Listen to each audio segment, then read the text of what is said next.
Welcome back once again here on this Sunday afternoon, talking politics as we head into the last 2 days of the presidential campaign. Hard to believe we are finally there after so much talk, so many ads, so much money spent in the last couple of weeks. And we are here with a great panel of guests talking the political science ramifications of it. Joanna Sabo, Dr. Joanna Sabo from Monroe County Community College, also Dr. Melissa Miller, Dr. Russell Mills from Bowling Green State University. Thank you again for being here today. When we went into break, I was telling them about a radio ad that I heard about writing in an independent, a libertarian candidate, and some of the buys that are going out there right now. We talk about that proverbial curveball coming in the last couple of days. A campaign to get a write-in candidate? This isn't going to throw things off, you think? Who knows? I mean, yet another Get October out your crystal surprise. Ball, tell me. But if really word gets out, and if this would and I'll catch, put it out there, it was for Ron Paul.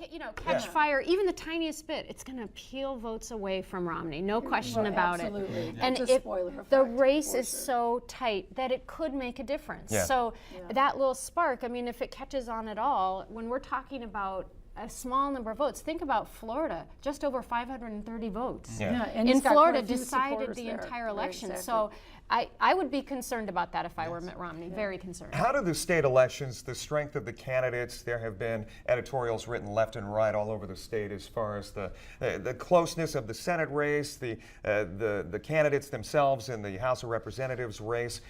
When you look at the state races and how it could potentially affect how people vote for president, do you see that happening here in Ohio and or in Michigan? In the Ohio Senate race, I think, one of the things I've been sort of taken aback by is the amount of outside money that's been spent on the Sherrod Brown, Josh Mandel race.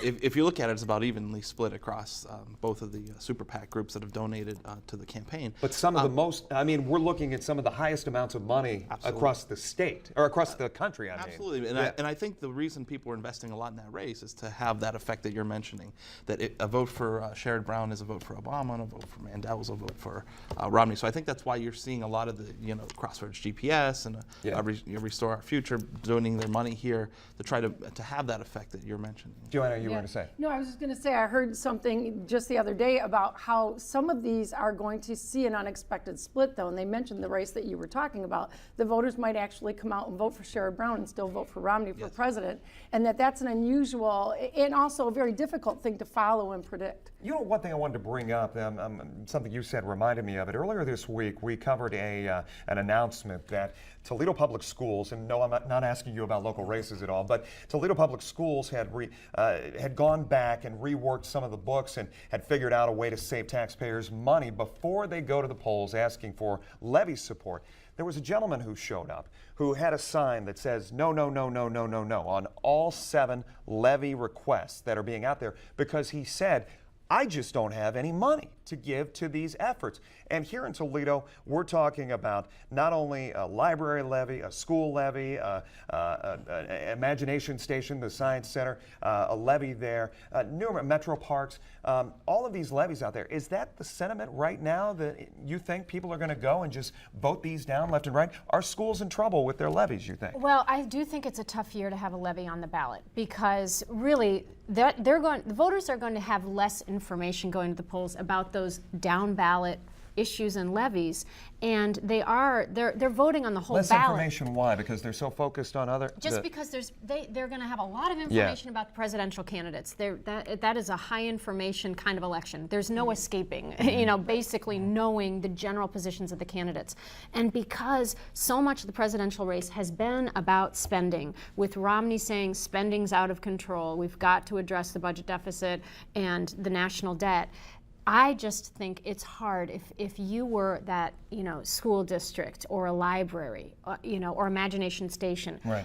It'll be, on the other hand, let me give you the other side of the coin. The other side of the coin is some of these are beloved sort of institutions. I mean, I don't believe the zoo has a levy on the ballot, but they are a very highly regarded local, so they've got to hope that the voters will really think locally and try to separate their feelings about the federal budget from their own pocketbook and those institutions Michigan locally. had a very similar situation. Detroit area, same problems with incomes and people concerned about costs.